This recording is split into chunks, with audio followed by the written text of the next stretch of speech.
गिनती में गिनाता हूं, देवताओं का आधिपत्य तुझे प्रदान करता हूं, सारे देवों में तू प्रथम गिनती में गिना जाएगा, प्रथम पूज्य माना जाएगा। बस शंकर भगवान ने वर दिया, थोड़ी देर बाद कार्तिकेय महाराज आ गए। कौन आए? जम के बोलो जरा, कार्तिकेय। और कार्तिकेय जी आए और आकर बोले, पिताजी दंडवत करा, प्रणाम करा, साष्टांग करा, मैं परिक्रमा कर कर आ गया। मैंने परिक्रमा करा। अब इधर तो देवता सब सारे देवता मिलकर अक्षत छोड़ रहे गणेश जी के ऊपर, स्वस्ति वाचन हो रहा, लोग प्रणाम कर रहे, नमन कर रहे, लोग आवाज लगा रहे, श्री गणेश जी महाराज की। अब सारी दुनिया में आवाज लग रही गणेश जी। तो कार्तिकेय ने पूछा, माँ ये गणेश जी का जय घोष क्यों हो रहा है? गणेश जी के जयकारे क्यों हो रहे हैं? गणेश जी के लिए इतना जय घोष? तो माता पार्वती ने भगवान शंकर के शब्दों को कार्तिकेय को सुनाया। कार्तिकेय रो पड़े, माँ मैं परिक्रमा कर कर आया, गणेश जी ने केवल आपकी परिक्रमा लगा ली, आपने उसको प्रथम गिनती में मान लिया। माँ उसने बुद्धि का परिचय दिया और मैंने कर्म का परिचय दिया। बुद्धि का परिचय, कर्म का परिचय।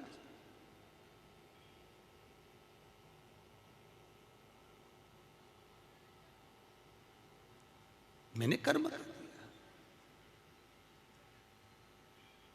महाराज, व्यक्ति को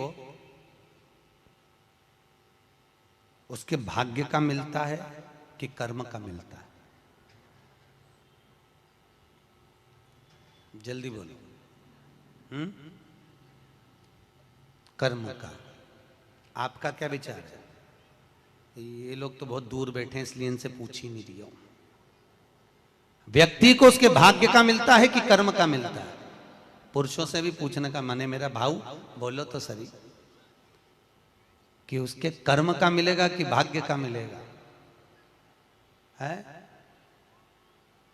दोनों का मिलेगा। मेरी माताएं जीजियां बिल्कुल सही कह रही है, दोनों का ही चाहिए।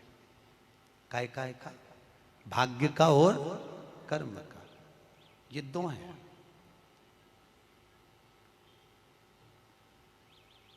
बैंक में एक लॉकर होता है, उस लॉकर में लोग अपनी रकम रखते हैं।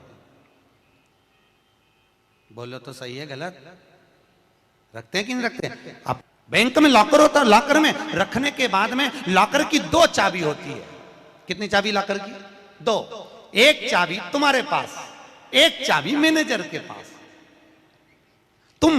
तुम्हारी चाबी कितनी भी लगा लो, जब तक मैनेजर की चाबी नहीं लगेगी तब तक वो लॉकर, अरे बोलो जम के, नहीं खुलेगी। और बैंक का मैनेजर कितनी भी चाबी लगा ले, लॉकर खुलेगा क्या? नहीं, तुम्हारी चाबी लगना जरूरी है। उसी तरह तुम्हारी चाबी है कर्म की चाबी, तुम कितनी भी घुमा लो पर वो ताला नहीं खुल सकता जब तक मैनेजर मेरा शंकर अपनी भाग्य की चाबी घुमा कर नहीं जाए। इसलिए तुम कर्म करो, भाग्य की चाबी मेरा भोलेनाथ घुमाएगा, और कब क्या दे जाए तुम्हें मालूम ही नहीं पड़ पाएगा। इसलिए चाबी दोनों होना चाहिए, एक भाग्य की, एक कर्म की। दो चाबी होंगी, लॉकर खुलेगा। अगर एक चाबी लगी तो लॉकर नहीं खुलेगा। गणेश जी महाराज को भगवान कार्तिकेय महाराज बोल रहे हैं, माँ मैं कर्म करने गया था, मैं परिक्रमा करने गया था, और यहाँ गणेश जी महाराज को तुमने प्रथम गिनती में बना दिया। माँ ये क्या हुआ? माता पार्वती को गुस्सा तो बहुत आया, क्रोध भी आया। माँ पार्वती की आंख में अश्रु भी भर गए महाराज, आंसू आए माता पार्वती के नयन, अश्रु।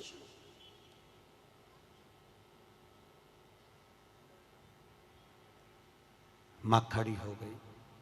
माता पार्वती ने आज खड़े होकर भगवान भोलेनाथ जी से निवेदन करा, आपने अपनी जिंदगी की ये गलती कर दी। क्या गलती? शंकर भगवान पूछ रहे हैं, कौन सी गलती?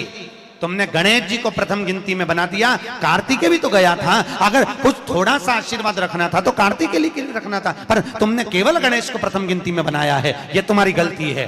तो गणेश जी ने परिक्रमा भी तो करी है, माता पार्वती खड़े होकर शंकर भगवान से बोली, भोलेनाथ मैंने अपनी जिंदगी में आपसे कभी कुछ नहीं मांगा, पर आज तुम्हारी यह पार्वती तुमसे एक वर चाहती है।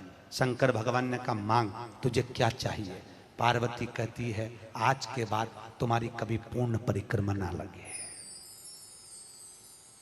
आज के बाद तुम्हारी कभी पूर्ण प्रदक्षिणा ना हो, पूर्ण नहीं होना चाहिए। कौन ने मांगा? जम के बोलो, पार्वती। शंकर की पूर्ण प्रदक्षिणा माता पार्वती ने कह दिया, भोलेनाथ आज के बाद ना हो, क्योंकि तुम भोले हो, तुम्हारे आसपास कोई घूम लेता है, तुम उसको कुछ भी निकाल कर दे देते हो। होता है, दो बहुएं होती हैं, एक बहू रहती है पूना में,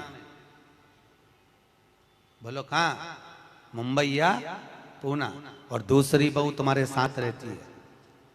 अरे बोलो जम के, एक दूर रह रही है और एक तुम्हारे साथ रह रही है। पर सास को जो साथ रह रही है ना, रोज पूछ रही है ना, वो अच्छी नहीं लगती। वो जो दूर रहती है ना, उसका गुणगान 24 घंटे करती है। ये डोकरियों की आदत भी बुरी, बढ़िया, बड़ी बुरी आदत। जो पास रह रही वो अच्छी नहीं लग रही, जो दूर रह रही ना, वो दिवाली पे आती है, बस दिवाली पे 30 त्योहार पर आती है, और दिवाली पे आते और आके पल्लू वल्लू लेके मम्मी जी मम्मी जी मम्मी जी करके आई आई करके बस 2-4 बार इधर उधर घूमेगी, और सास इतनी खुश हो जाएगी, तुरंत अंगूठी निकाल के चुपचाप रख ले।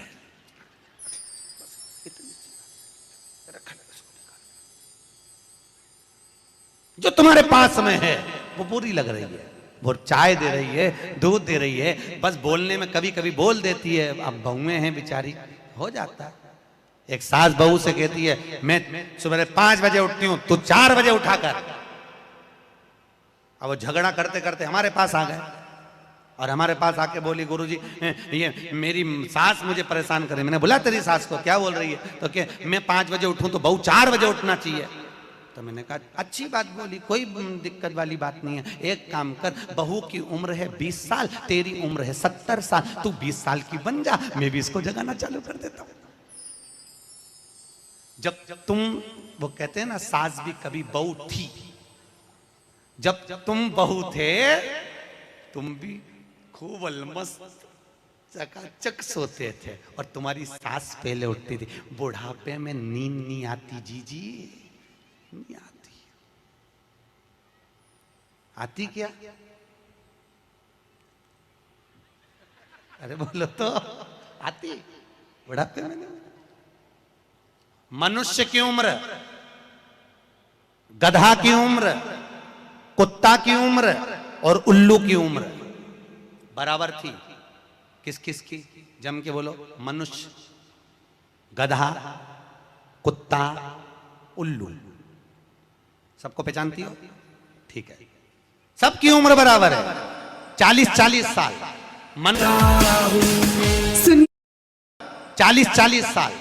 मनुष्य पहले 40 साल का था, गधा 40 साल का था, कुत्ता 40 साल का था, उल्लू 40 साल का था। सबकी उम्र लेवल में बिल्कुल बराबर थी। भगवान क्या देर अंधेर कुछ ये ऊंचा नीचा लेवल अपने यहाँ चले, भगवान क्या नहीं चले। भगवान ने सबकी उम्र 40-40 साल रखी, सबकी उम्र 40। एक दिन गधा भगवान के पास में आया, और गधे ने भगवान से आकर कहा, अरे भोलेनाथ। भगवान शंकर ने पूछा, क्या हो गया? महाराज, हमारी उम्र 40 साल की दे दी, हम लोगों का बोझा ढोते रहे, लोगों का वजन ढोते रहे, महाराज हमारी उम्र बिल्कुल आधी कर दो, बिल्कुल आधी, हमें इतनी लंबी उम्र नहीं चाहिए। भगवान ने कहा, ठीक है गधा, आज से तू 20 साल का। गधा कितने साल का हो गया? अरे जम के बोलो, 20 साल का। थोड़ी देर बाद मनुष्य, आवाज सेट करो, मनुष्य, इको खत्म हो गया, डिले नहीं आ रहा। मनुष्य, और थोड़ी देर बाद में मनुष्य भगवान के पास पहुंचा। भोलेनाथ आगे वापस आ गया। मनुष्य पहुंचा और भगवान के पास जाकर बोला, भोलेनाथ। भगवान शंकर ने पूछा, तुझे क्या हो गया? भोलेनाथ, 40 में मेरा क्या होगा प्रभु? भगवान ने कहा, गधे की बच्ची है। कितने साल बचे हैं? 20। मनुष्य कहा, दे दो प्रभु। भगवान ने कहा, ले जा। कितने का हो गया? जम के बोलो 60 का। थोड़ी देर बाद कुत्ता आ गया। कुत्ता शंकर जी से बोले भोलेनाथ। शंकर भगवान ने पूछा तुझे क्या हो गया? महाराज 40 साल की उम्र दे दी, लोगों के दरवाजे पर बैठा रहूं, दरवाजे पे बैठकर झूठन चाटूं, दरवाजे पे बैठ के रोटी खाऊं, दरवाजे पे दुम हिलाऊं और दरवाजे पे से चिल्लाऊं महाराज मेरी उम्र कम कर दो। भगवान ने कहा ठीक है कुत्ता, आज से तू 20 साल। थोड़ी देर बाद मनुष्य फिर आ गया। भोलेनाथ 60 में क्या होगा? भगवान ने कहा कुत्ता की बच्ची है कि चल जाएगी, ले जा। कितने का हो गया? 80। थोड़ी देर बाद उल्लू आया। उल्लू ने आकर कहा भोलेनाथ। भगवान शंकर ने पूछा तुझे क्या हो गया? महाराज 40 साल की उम्र दे दी, रात रात भर जगता रहूं, पेड़ पे टंगा रहूं, रात रात भर मुझे नींद नहीं आती भोलेनाथ, मेरे को रात भर चौकीदारी करना पड़ती, रात भर पेड़ पे बैठा रहता हूं, रात भर वृक्ष पर बैठा रहता हूं, मेरी उम्र कम कर दो। भगवान ने कहा कितनी कम कर दो? बिल्कुल आधी कर दो। भगवान ने उल्लू की उम्र आधी कर दी। कितने साल का हो गया? 20 साल का। थोड़ी देर बाद मनुष्य आ गया। मनुष्य आकर बोला अरे भोलेनाथ। शंकर भगवान ने पूछा क्या हुआ? 80 में मेरा क्या होगा? भगवान ने कहा उल्लू की बच्ची है, चलेगी कि ले जा। कितने का हो गया? 100 का। अब तुम खुद देखो 40 वर्ष तक मनुष्य अपनी जिंदगी को सही जीता है। कितने साल? जम के बोलो जरा। 40 साल तक मनुष्य अपने जीवन को सही जीता है। खूब खाता, आराम से पचता, खूब डेंटिंग पेंटिंग सब चकाचक, कपड़े मपड़े सब जोरदार, रकम मकम सब पहने, खूब अच्छा लगे। क्योंकि 40 वर्ष की जिंदगी तुम्हारी है तो 40 साल तक मनुष्य अपने जीवन को सही जीता है। 40 के बाद किसकी लगी थी? जम के बोलो। गधे की। तो 40 से 60 तक मनुष्य गधे जैसा बोझा ढोता है। बच्चों को बड़ा करना है, शादी करना है, मायरा भरना है, परिवार को पालना है, तो बोझा ढो रहा है। जैसे गधा बोझा नहीं ढोता, ऐसे 60 तक बोझा ढोया। 60 के बाद उम्र किसकी लगी? कुत्ता की। जब 80 की उम्र में आता है तो कुत्ते को दरवाजे पे रखा जाता है। जब तुम्हारी 80 की उम्र होगी तो घर के लोग कुर्सी डाल के, खटिया पलंग दरवाजे के पास हॉल में बिठा देंगे, वहीं बैठे, और रोटी भी दरवाजे के पास, चाय भी दरवाजे के पास, क्योंकि कुत्ते को अंदर परमिशन नहीं है। और कोई भी मिलने आया तो वहीं से चिल्लाया, वहीं से आवाज लगा, क्योंकि कुत्ते की उम्र लगी है। वहीं से अब कुत्ते के बाद में 80 के बाद 80 से 100 उल्लू की। डॉक्टर साहब क्या गई? डॉक्टर साहब मुझे रात में नींद नहीं आती। डॉक्टर साहब ने टेबलेट दे दी, नींद की गोली दे दी, डॉक्टर साहब ने इंजेक्शन लगा दिया। कितने भी अच्छे अच्छे डॉक्टर को दिखा लेना, पर 80 से 100 साल की जब उम्र होगी डॉक्टर को क्या मालूम कि किसकी लग गई। शिव महापुराण कहती है 80 से 100 में कितनी भी दवाई खाओ, कितने भी इंजेक्शन लगवाओ, पर रात्रि को नींद नहीं आएगी। गोली खा भी लोगे तो रात के 1:30-2 बजे तक चकाचक सोएगी, 2 बजे के बाद उल्लू जैसी बैठी रहेगी। 2 बजे के बाद कितना भी खाओ, कितनी भी दवाई खाओ, कितने भी अच्छे डॉक्टर को दिखाओ, पर 80 से 100 में आई सोई नहीं, आई के मारे नींद ही नहीं आई। अब इसके कौन समझाए? उल्लू की लगी, कौन समझाए इसके? 80 से 100। अपन तो सब कथा छोड़ो, अपन अपनी कथा पे आओ। चलो महाराज, तो जो बहुत दूर रहती है ना वो अच्छी लगती है, जो पास में रह रही दूर के ढोल सुहावन, ठीक नहीं है, श्रेष्ठ नहीं। भागवत ज्ञान गंगा यज्ञ समिति वालों, काय श्रेणी की कथा 10-15 मिनट ज्यादा हो जाए तो कोई दिक्कत तो ना है? हाँ, क्या विचार है तुम्हारा? नहीं, अगर खाना हो तो मैं तुम अक्षतम केसम कर दूं, मारे का ये मिर्ची का ठेसा तैयार, अपने कहीं आमठी न चावल, आज तो खूब चक निपटा। अगला प्रश्न है, तो ये प्रदक्षिणा का प्रश्न। अगला प्रश्न, शिवलिंग की पूजा करने के लिए शिवलिंग को घर में कहां रखें? जहां तुम्हारी मर्जी हो। अब ये तो भगवान शंकर को पूजा घर में रखो ना, जहां पूजन होती है, जहां देवता बैठे हुए वहां रखो।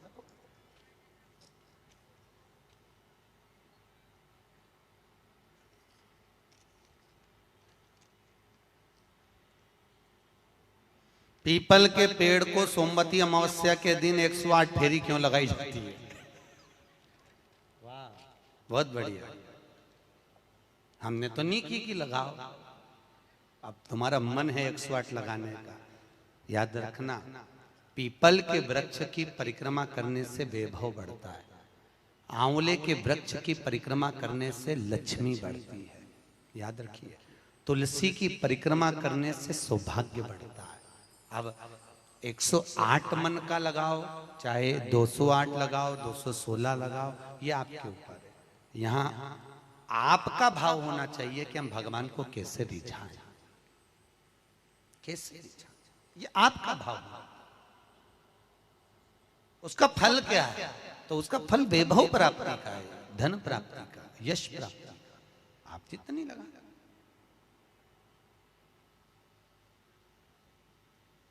ऋषभदेव जी के पुत्र श्री भरत जी महाराज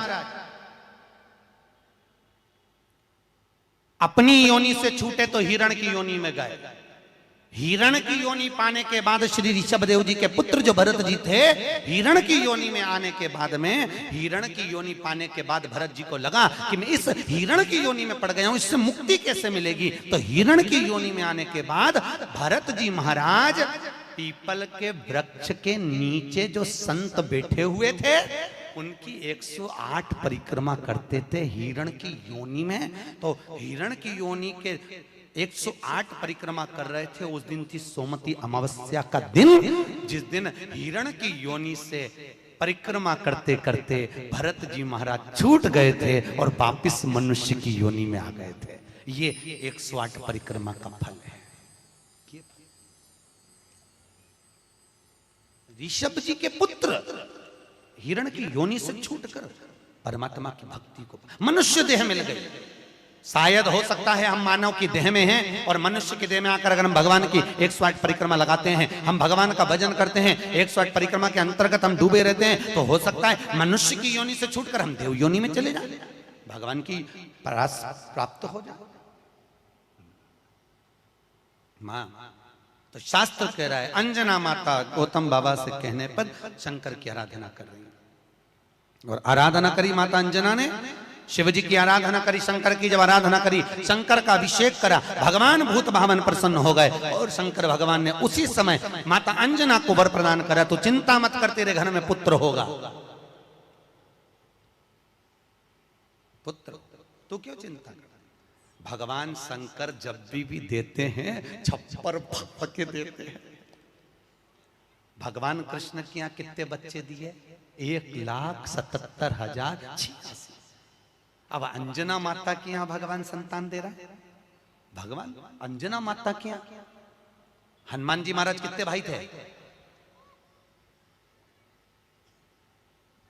माता अंजना के गर्भ से जो संतान हुई थी, हनुमान जी महाराज सगे भाई कितने थे? हनुमान जी कितने भाई? अरे बोलो तो सच। Open your angel watch. कितने सगे भाई कितने हैं हनुमान जी महाराज? तो अंजना माता ने जब भगवान शिव की आराधना करी, शंकर की जब आराधना करी, तब भगवान शंकर प्रसन्न हुए। समय बीता, माता अंजना के गर्भ में भगवान शंकर के तेज पुंज को पवन देव ने ले जाकर माता अंजना के गर्भ में स्थापित करा। स्थापित करने के बाद पूर्णिमा के दिन, चैत्री पूर्णिमा के दिन, भगवान अंजना माता के गर्भ से शंकर का ही एक अवतार श्री हनुमान जी महाराज प्रकट हुए हैं। महाराज श्री हनुमान जी महाराज की। हनुमान जी सगे भाई हैं 6। कितने भाई हैं? 6 सगे भाई। सबसे पहले नंबर हनुमान, फिर गतिमान, केतुमान, धृतिमान, यतिमान, ऐसे हनुमान जी महाराज के 6 भाइयों का क्रम वर्णन किया गया। कितने भाई हैं? 6। हनुमान जी महाराज का एक भाई है जिसका नाम है गतिमान। क्या नाम है? गतिमान।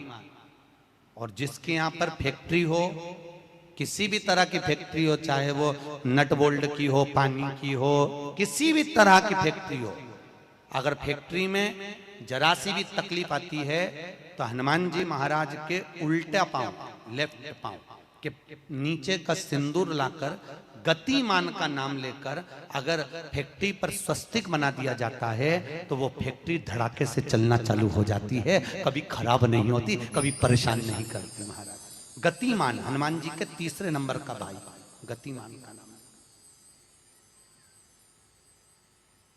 ये जो राजनेता होते हैं ना, जब चुनाव लड़ने के लिए जाते हैं और उन्हें विजय प्राप्त करना है तो विजय पाने के लिए वो एक ही काम करते हैं, हनुमान जी के तीसरे नंबर का भाई गतिमान, उस गतिमान के नाम से जो व्यक्ति युद्ध करने के लिए जा रहा है या विजय पाने के लिए जा रहा है, अपने बराबर का लच्छा, लच्छा जानते हो, नाड़ा मोली, उसको नाप कर गतिमान के नाम से लपेट कर हनुमान जी के मंदिर में रख देता है और उस मोली को फिर अपने हाथ पर बांध लेता है, तो वो हार नहीं सकता, विजय ही प्राप्त करेगा। गतिमान का इतना प्रभाव है, चाहे कुछ भी। गतिमान, गतिमान है वो, नीचे नहीं गिरने, उसकी प्रखरता। गतिमान। श्री हनुमान जी महाराज का प्रागट्य हुआ, अंजना माता के गर्भ से श्री हनुमान जी महाराज प्रकट हुए। पवन तनय संकट हरन मंगल मूर्त रूप, राम लखन सीता सहित हृदय बसौ सुर भूप। श्री हनुमान जी महाराज प्रकट हुए। देवताओं ने पुष्पों की वृष्टि करी, गंधर्व गान करे, अप्सरा नृत्य करी, चारों तरफ सुख समाहित हुआ। श्री हनुमान जी महाराज की, हनुमान जी महाराज प्रकट हुए। प्रबल रावण को मारने में सबसे ज्यादा सहयोग किसने करा था? अरे जम के तो बोलो, हनुमान जी। पूरी पृथ्वी पर सबसे ज्यादा मंदिर किसके हैं? बोलो तो हनुमान के। अपने करमाला में तुम गिनना, अगली बार आऊंगा तो पूछूंगा। अगर अगली बार भागवत ज्ञान गंगा यज्ञ समिति ने मान लो बुलाया तो पूछूंगा आपसे आके कि करमाला में कितने हनुमान जी के मंदिर हैं और राम जी के मंदिर कितने हैं। राम जी के मंदिर अगर 5 होंगे तो हनुमान जी के मंदिर 20 होंगे। हर जगह पर हनुमान मिल जाएंगे, हर जगह, कहीं पीपल के नीचे, कहीं कहीं बैठे हुए, कहीं कहीं बैठे, हनुमान ही हनुमान, ढेर सारे हनुमान। हनुमान, आखिर हनुमान जी के मंदिर ज्यादा, राम जी के मंदिर कम क्यों? नहीं तो राम के मंदिर ज्यादा होना चाहिए, हनुमान के मंदिर कम होना चाहिए। पर हनुमान के मंदिर ज्यादा इसलिए हुए क्योंकि हनुमान जी ने राम जी की इतनी सेवा करी, इतनी सेवा करी कि भारत की भूमि पर सेवा पुजा गई, इसलिए हनुमान जी के मंदिर ही मंदिर बन गए। मंदिर तुम्हारे भी बन सकते हैं अगर तुम सही से माता पिता की सेवा करो तो। मंदिर बनने में देरी नहीं लगी, तुम करो तो मंदिर बन। रावण को मारने में सबसे ज्यादा सहयोग किसका था? अरे बोलो जम के, हनुमान जी का। राम जी ने रावण की नाभि में बाण मारा था कि नहीं मारा था? अरे बोलो जम के, क्या था नाभि में? अमृत। तो जब रावण की नाभि में राम जी महाराज बाण मार रहे हैं तो रावण क्यों नहीं मर रहा? मर जा रावण, क्योंकि नाभि में अमृत है, वो तो सूख चुका है, मरे ना। फिर मरता क्यों नहीं है राम? क्यों नहीं मरा रावण? राम जी से 10 मुख हो गए फिर भी नहीं मर पाया, फिर तैयार। फिर विभीषण कह रहा है कि ये रावण की नाभि में अमृत है, मारो। और राम जी बाण पर बाण छोड़ रहे हैं तो रावण नहीं मर रहा, धराशायी होकर नहीं गिर रहा, वहीं की वहीं खड़ा है, स्थिर की स्थिर, मरने को तैयार ही नहीं है। ये भी बड़ी विचित्र सिचुएशन है। मर ही नहीं लिया। चिंता लग गई हनुमान जी को युद्ध देखते देखते। हनुमान जी महाराज समझ गए जरूर कोई बात है जिससे ये रावण नहीं मर गया। भगवान ने इतने बाण छोड़ दिया नाभि में, विभीषण करे नाभि में मारो, नाभि में ही भगवान मार रहे तो भी नहीं मर रहा। हनुमान जी महाराज ने देखा युद्ध अपनी जगह चलता रहेगा। हनुमान जी गए लंका के अंदर पहुंच गए, एक पंडित जी का रूप रखा, संत का रूप रखा, गुरु का रूप रखा और ब्राह्मण का रूप रखकर हनुमान जी अंदर आए लंका में। और लंका में सब लोगों के हाथ देखने लगे। हाथ दिखाओ। अब सही सही बताया, हनुमान तो हनुमान, सबका भाग्य बता रहा है। इतने में मंदोदरी के पास खबर पहुंच गई कि लंका में कोई ऐसा विद्वान पंडित आया है जिसको हाथ दिखा तो भाग्य बताता है। मंदोदरी निकल कर बाहर आ गई। मंदोदरी ने आकर कहा, ब्राह्मण देवता मेरा हाथ देखकर बताओ कि मेरा भाग्य क्या कहता है। इतने में हनुमान जी ब्राह्मण के रूप में थे। हनुमान जी ने कहा, पंडित जी बोले ब्राह्मण के रूप में, हनुमान जी बोले तेरे पति के ऊपर काल मंडरा रहा है और तेरा पति मरने को तत्पर खड़ा है। पर सुन ए स्त्री, तेरा पति इतनी जल्दी नहीं मर सकता, क्योंकि तेरे पति के पास जरूर कोई राज की बात है। इतने में मंदोदरी बोली, पंडित जी आपने बिल्कुल सही कहा, एक ऐसी राज की बात है, मेरा पति मर ही नहीं सकता। हनुमान जी तुरंत बोले, वो राज की बात या तो मैं जानता हूं या तू जानती है। इतने में मंदोदरी बोली, पंडित जी बिल्कुल सही बात है, जब मेरे पति रावण ने तप करा था, ब्रह्मा जी से वर मांगा था, तो ब्रह्मा जी ने कहा मांग तुझे क्या चाहिए, तो रावण ने कहा कि मैं अमर हो जाऊं, तो ब्रह्मा जी ने कहा ऐसा नहीं हो सकता, तो रावण ने कहा मेरी नाभि में अमृत दे दो, रावण को अमृत दे दिया। तब रावण ने कहा इतने में संतुष्टि नहीं होगी, एक बार और दीजिए, मुझे एक ऐसा बाण दो जिस बाण के लगने से नाभि में अमृत सूखे और मैं मरूं। मंदोदरी ने कहा मेरा पति जब तप कर कर आया था, उसको ब्रह्मा जी ने एक बाण दिया था, वो बाण मेरे पति ने मुझे लाकर दिया था। उस बाण को मैंने, जहां मैं शयन कक्ष में सोती हूँ, उस कमरे में मैंने दीवार के अंदर एक खंबे में चुनवा दिया है, सीमेंट से पक्का करवा दिया, वो किसी को मिलेगा ही नहीं। हनुमान जी अपने असली स्वरूप में आए, दीवार तोड़ी और बाण निकाला, राम जी को दिया, राम जी से कहा अब मारो, और जो बाण लगा तब जाकर वो रावण मरा, तब जाकर मरा। नहीं तो राम जी बाण मारते रहते, रावण चकाचक खड़ा रहता, हंसता हंसता। वो तो राम और हनुमान।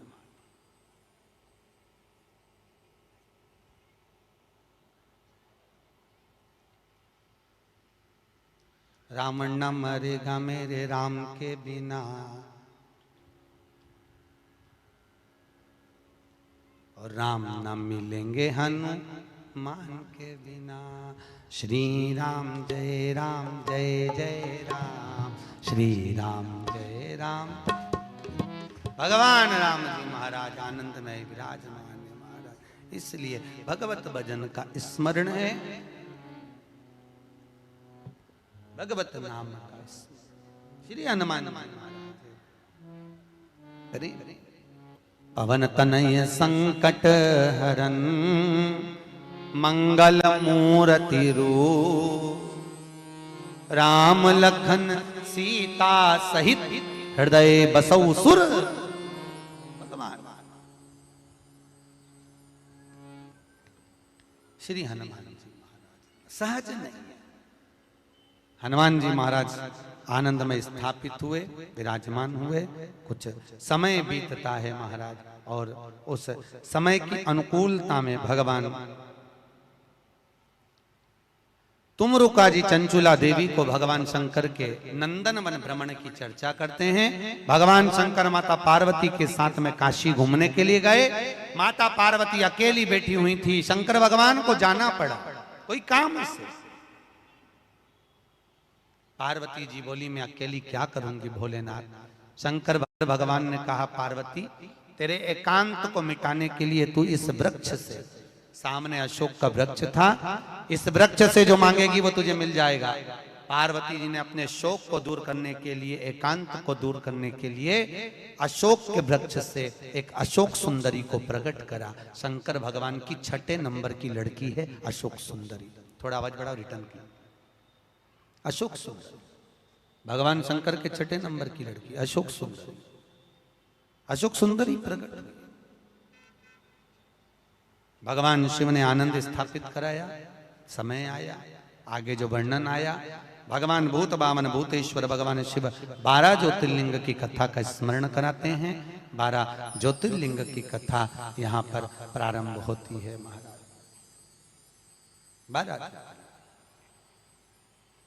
और 12 ज्योतिर्लिंग की कथा का स्मरण कराया।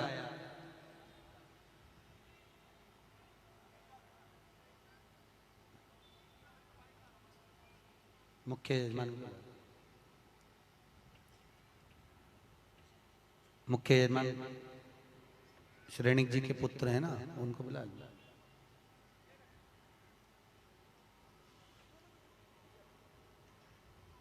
दस मिनट श्रेणिक जी, जो मुख्य यजमान है रोज पूजन में बैठे हैं, आपके पुत्र और बहू, उनको 5 मिनट 10 मिनट के लिए बुला दो, जोड़े से बिठा दो उनको सामने।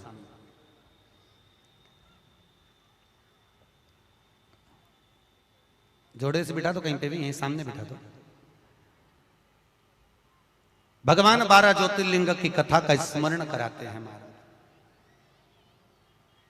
श्री तुमरुका जी चंचुला देवी से कहते हैं, चंचुला ये 12 ज्योतिर्लिंग की कथा है जो अखंड सौभाग्य को देने वाली है, लक्ष्मी की वृद्धि करने वाली है, सुख समृद्धि देने वाली है, कार्य में उन्नति देने वाली है, उत्तम फल की प्राप्ति कराने वाली है, वंश की वृद्धि कराने वाली है और हर कार्य में सफलता प्रदान करने वाली 12 ज्योतिर्लिंग की कथा है।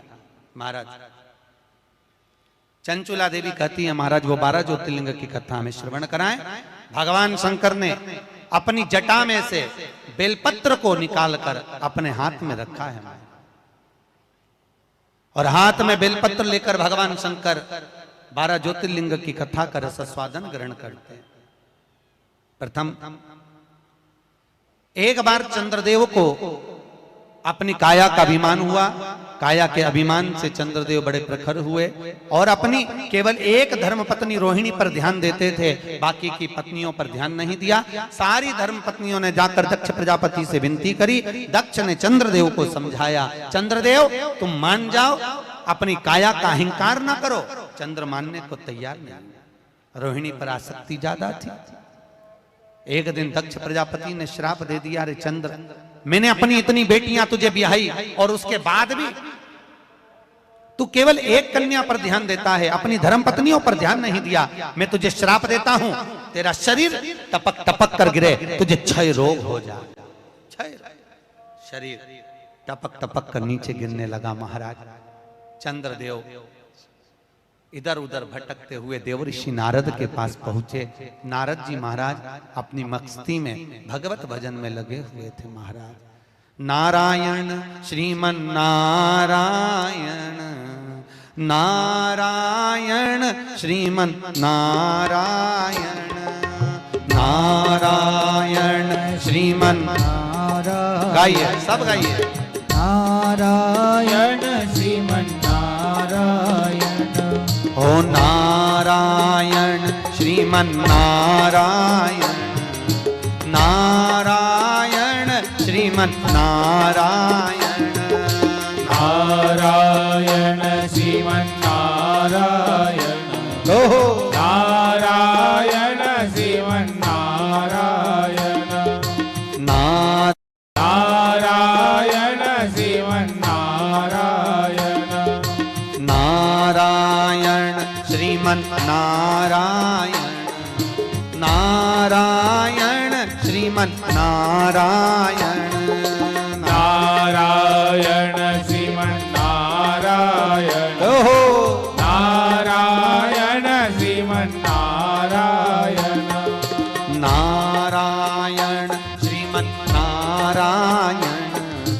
नारायण श्रीमन नारायण, नारायण श्रीमन नारायण, नारायण श्रीमन नारायण, हे नारायण श्रीमन नारायण, नारायण श्रीमन नारायण, नारायण श्रीमन नारायण, नारायण श्रीमन नारायण। श्री नारद जी महाराज मिले, भगवान चंद्रदेव ने विनती करी, महाराज मुझे काया का रोग हो गया है, कृपा करो।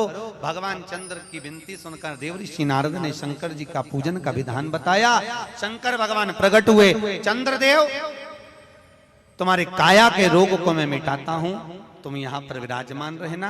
चंद्रदेव को भगवान ने मस्तक पर धारण करा, सोमेश्वर महादेव के रूप में भगवान शंकर विराजित हुए हैं। महाराज बोल सोमनाथ भगवान की हर हर। अगला वर्णन आया है श्री मल्लिकार्जुन। कार्तिकेय अपने माता पिता से रुष्ट होकर श्री शैलम पर जाकर बैठ गए, जहां बैठकर उन्होंने तप किया। शंकर पार्वती उनको मनाने के लिए पहुंचे। आज भी अगर मल्लिकार्जुन में आप पर जाकर दर्शन करेंगे तो मल्लिकार्जुन में 2 ध्वजा लगती है, एक सफेद एक लाल। कितनी ध्वजा लगती है? 2, सफेद और लाल। मल्लिकार्जुन का एक नियम है, वो 2 ध्वजा पूरे महीने में कभी नहीं हिलती है तो केवल एक अमावस्या के दिन, एक पूर्णिमा के दिन। अमावस्या के दिन सफेद ध्वजा हिलती है और पूर्णिमा के दिन लाल ध्वजा हिलती है। बाकी के समय पर ध्वजा नीचे की नीचे लटकी रहती है, कितनी भी हवा चले पर वो ध्वजा हिलती नहीं महाराज, हिलती नहीं, कितनी भी हवा चले।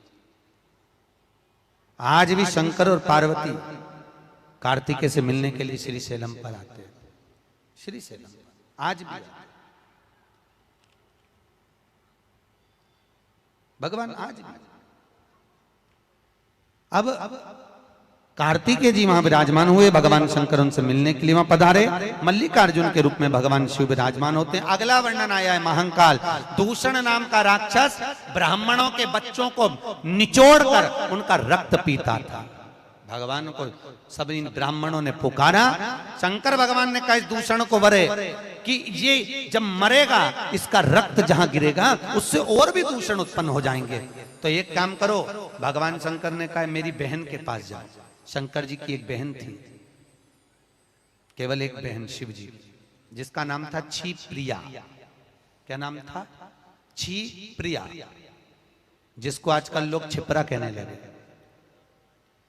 शिव जी की एक ही बहन थी, छी प्रिया। तुम मेरी बहन के पास जाओ और मेरी बहन छिप्रिया से कहना कि जब भगवान शंकर अगर दूषण नाम के राक्षस को मारे, जहां जहां उसका रक्त गिरे सारे रक्त को समेट देवे जल के वेग में। छिप्रिया ने